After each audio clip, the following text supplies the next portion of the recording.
Welcome to the Spy Collection Digital Edition. This is the first episode of this version. In this series I will be going through some digital artifacts, and to start with I decided to use one that I find particularly interesting for a couple of reasons. It's the document you see here. This was an internal classified document of the National Security Agency, which was leaked to the press to prove the influence of Russian intelligence agencies during the 2016 United States elections. Since this is a relatively recent artifact and people will likely have strong feelings about its content, I want to clarify that this video has no intention to judge the content of the report or express any personal opinion over the topic. This is to provide an objective overview of an intelligence product. If you want to read the opinions of the persons that leaked it and journalists, you can check The Intercept, which is where the document was originally leaked. For those not familiar with the United States classifications, we have the classification of the entire document on the top, and then each section has its own classification. In this case, we're talking about a top secret document, which means disclosure can result in exceptionally grave damage to the national security. Then we have SI, which stands for Special Intelligence and describes how the information was obtained. Typically, it describes signals intelligence. Then we have ORCON, which stands for Originator Control and gives the office which has classified this product control over its dissemination. And lastly, we have REL to USA and Five Eyes. What this means is release to the USA and Five Eyes, and Five Eyes is an intelligence sharing agreement between 5 countries, that is the United States, Canada, United Kingdom, Australia and New Zealand, and also to FISA, which is the Foreign Intelligence Surveillance Court. You will also notice that each section has different classifications. For example, summary is unclassified, and the descriptions here, they're also unclassified for official use only. The document, although leaked to the press, still had masked some names of both US and Russian intelligence officers and units. I will not read the entire document, you can find it in the description below, but I will quickly go through the summary, which is just a couple of paragraphs. So, Russian General Staff Main Intelligence Directorate actors, then the name of the actors, executed cyber espionage operations against a named US company in August 2016, evidently to obtain information on elections-related software and hardware solutions, according to information that became available in April 2017. The actors likely used data obtained from that operation to create a new email account and launch a voter registration-themed spear phishing campaign targeting US local government organizations.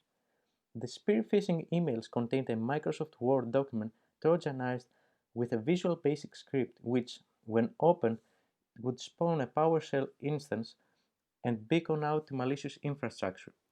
In October 2016, the actors also created a new email address that was potentially used to offer election-related products and services, presumably to US-based targets. Lastly, the actors sent test emails to 2 non-existent accounts ostensibly associated with absentee balloting, presumably with the purpose of creating those accounts to mimic legitimate services. As you can see, the document has a couple of different things. It talks about a few different campaigns, it has some technical analysis, and at the end of the document we can also find a diagram which, especially for people not familiar with cyber espionage, might be confusing. To make it easier to understand, I have reconstructed this diagram, so let's jump into that side and see exactly what this one is describing. So this diagram gives us a nice overview of one of the campaigns described in the report. Its title is Spear Phishing Campaign Tactics, Techniques and Procedures Used Against the United States and Foreign Government Political Entities. Also at the bottom of the document we have the legend. The green line represents the confirmed information by the NSA. The yellow line, what was the NSA analyst judgment on what was happening. The gray line, contextual information which is important to understand what's happening. And finally, the orange labels are the adversary objectives. What the document does next is split the 3 different environments that we're dealing with in separate segments. Specifically, we have the adversary space, which is where the threat actor has all of the control of what is happening. the neutral space, which you can think of it as publicly available internet services, and lastly the target space, which is where the target is located, the victim is located in this case. Then we have the GRU, the General Staff Main Intelligence Directorate, or simply the military intelligence of Russia.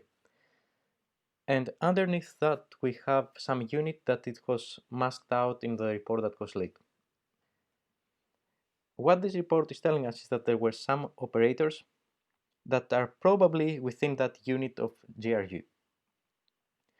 Specifically, the description, the analyst's judgment for this one was that it is unknown if the GRU was able to successfully compromise any of the entities targeted as part of this campaign, while this, the name of the unit, cyber espionage program, utilized some techniques that were similar to other Russian GRU cyber operation units.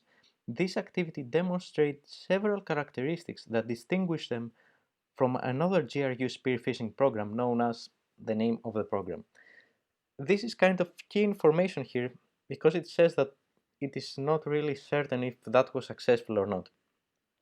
But again, I'm not going to judge the content, just go through what was presented.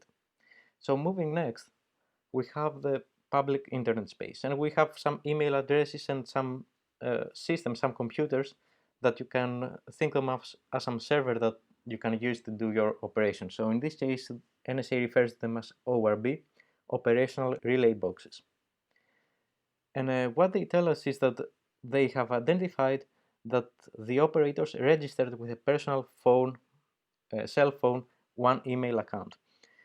Now, based on the other leaked information that we know until today, this was likely obtained by the NSA either from their existing collection or by reaching out through illegal means to Google, since in that case it was a Gmail address, and requesting details about this account. So based on that, they were able to identify that this account was registered on a personal cell phone. And that is key information for the attribution, since they can probably associate this cell phone with the person that they know is working in this unit of the GRU.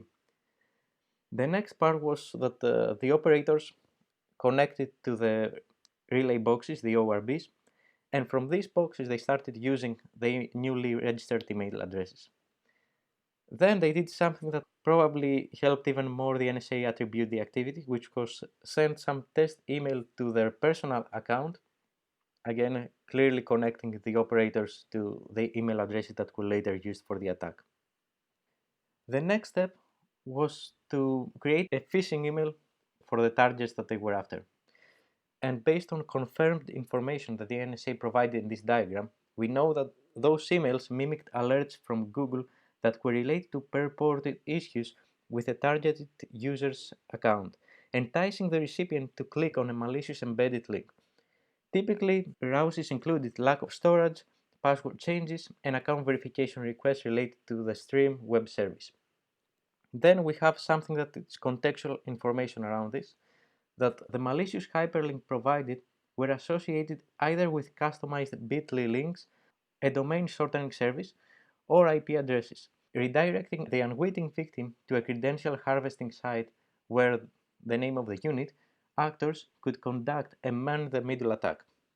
And to simplify for people not familiar, what this means is that they were redirecting the victims to a web page that looked like Gmail in this case, so that the victims could enter their credentials and the operators could steal them and use them to access their email.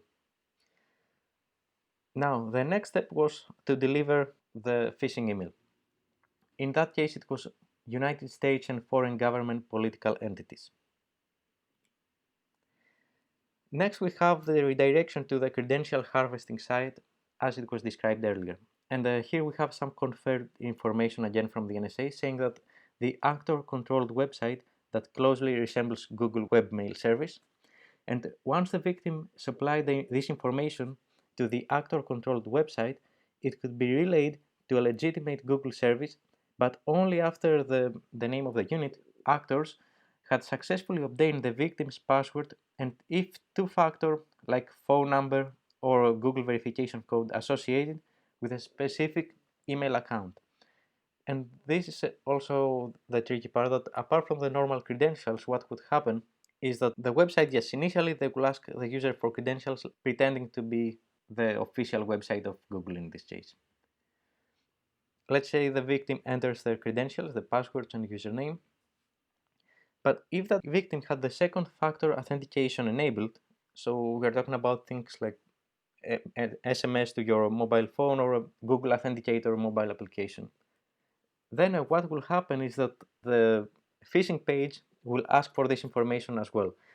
As we can read from the confirmed information, if the victim had previously enabled two-factor authentication, 2FA, the actor-controlled website would further prompt the victim to provide their phone number and the legitimate Google verification code that was sent to their phone.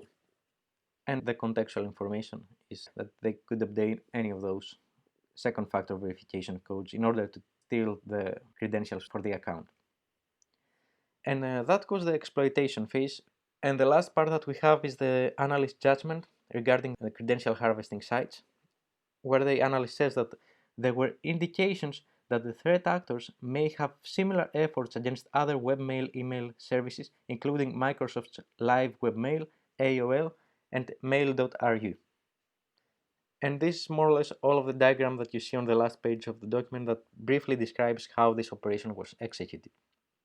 Now, moving back. I mentioned that there were a couple of interesting points about this digital artifact. The second was the lack of sanitization by the press, which resulted in the arrest of the person that leaked this document. The person that leaked this document to the press was an NSA contractor, Reality Winner, that you can see here. What happened was that Reality Winner printed out this document and exfiltrated it from a government secure facility. However, the press uploaded the received document without any sanitization, which led to the arrest of Reality Winner. As the EFF, the Electronic Frontier Foundation, had identified back in 2004, most, if not all, printers have built-in watermarks which are painted as tiny yellow dots on each document that is printed out. If we load this PDF document in an image editing software, we can look for the MICs, the machine identification codes. And an example of that you can see here.